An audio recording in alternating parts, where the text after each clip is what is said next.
It's summertime. That means it's roasted marshmallow and s'more season. And I love those things, but I have a lot of thoughts and opinions on them. I think we all understand what a s'more encompasses.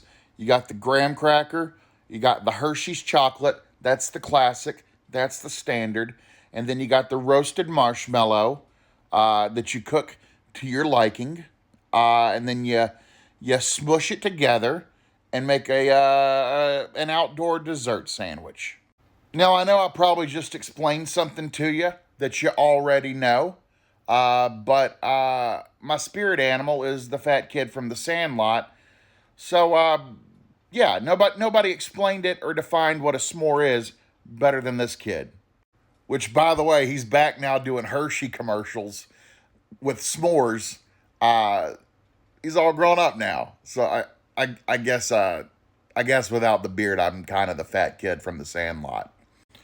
Now, first and foremost, you got to prepare your marshmallow to your liking, and there's varying degrees of doneness, various methods. Ideally, you want to be over a campfire. All right, that's the classic method, but you can make a s'more in the microwave or the oven or with a blowtorch or one of those lighters that crackheads use. You can still do that, but again, campfire.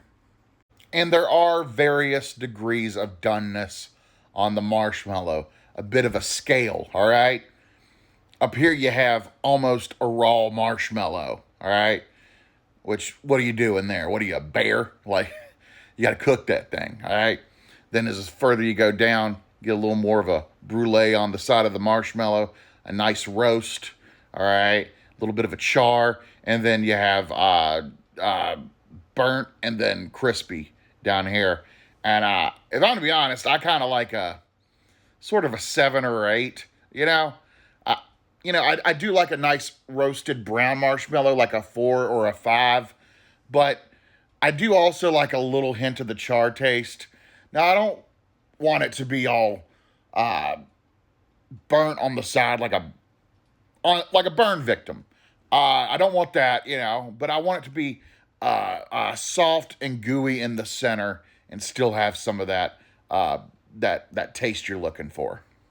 While we all love the s'more in its purest form, there's different ways to go about it. You can substitute the chocolate out for like a Reese's cup, or you can add things to your s'more.